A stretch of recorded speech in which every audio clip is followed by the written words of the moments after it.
Chapter 4, Flesh Foods. If we could be benefited by indulging the desire for flesh foods, I would not make this appeal to you, but I know we cannot. Flesh foods are injurious to the physical well-being, and we should learn to do without them.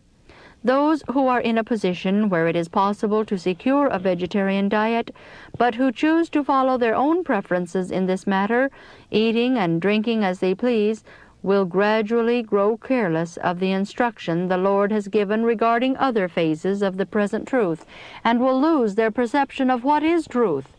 They will surely reap as they have sown. I have been instructed that the students in our schools are not to be served with flesh foods, or with food preparations that are known to be unhealthful. Nothing that will serve to encourage a desire for stimulants should be placed on the tables. I appeal to old and young, and to middle-aged. Deny your appetite of those things that are doing you injury. Serve the Lord by sacrifice. Let the children have an intelligent part in this work. We are all members of the Lord's family, and the Lord would have His children, young and old, determined to deny appetite and to save the means needed for the building of meeting houses and the support of missionaries.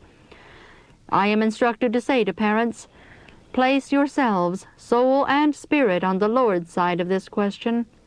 We need ever to bear in mind that in these days of probation we are on trial before the Lord of the universe. Will you not give up indulgences that are doing you injury? Words of profession are cheap. Let your acts of self-denial testify that you will be obedient to the demands that God makes of His peculiar people. Then put into the treasury a portion of the means you save by your acts of self-denial, and there will be that with which to carry on the work of God. There are many who feel that they cannot get along without flesh foods, but if these would place themselves on the Lord's side, resolutely resolved to walk in the way of His guidance, they would receive strength and wisdom as did Daniel and his fellows. They would find that the Lord would give them sound judgment. Many would be surprised to see how much could be saved for the cause of God by acts of self-denial. The small sums saved by deeds of sacrifice will do more for the upbuilding of the cause of God than larger gifts will accomplish that have not called for denial of self. Seventh-day Adventists are handling momentous truths.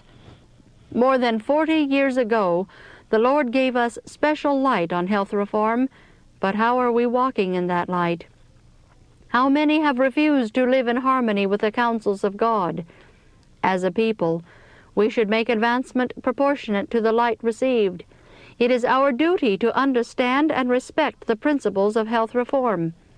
On the subject of temperance, we should be in advance of all other people, and yet there are among us well-instructed members of the church and even ministers of the gospel who have little respect for the light that God has given upon this subject. They eat as they please and work as they please. Let those who are teachers and leaders in our cause take the stand firmly on Bible ground in regard to health reform, and give a straight testimony to those who believe we are living in the last days of this earth's history.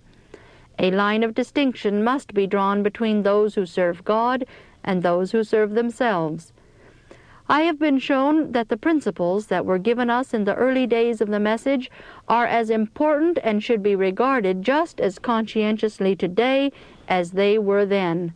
There are some who have never followed the light given on the question of diet. It is now time to take the light from under the bushel and let it shine forth in clear, bright rays. The principles of healthful living mean a great deal to us individually and as a people. When the message of health reform first came to me, I was weak and feeble, subject to frequent fainting spells. I was pleading with God for help, and He opened before me the great subject of health reform. He instructed me that those who are keeping His commandments must be brought into sacred relation to Himself, and that by temperance in eating and drinking they must keep mind and body in the most favorable condition for service. This light has been a great blessing to me. I took my stand as a health reformer, knowing that the Lord would strengthen me. I have better health today, notwithstanding my age, than I had in my younger days. It is reported by some that I have not followed the principles of health reform as I have advocated them with my pen, but I can say that I have been a faithful health reformer. Those who have been members of my family know that this is true.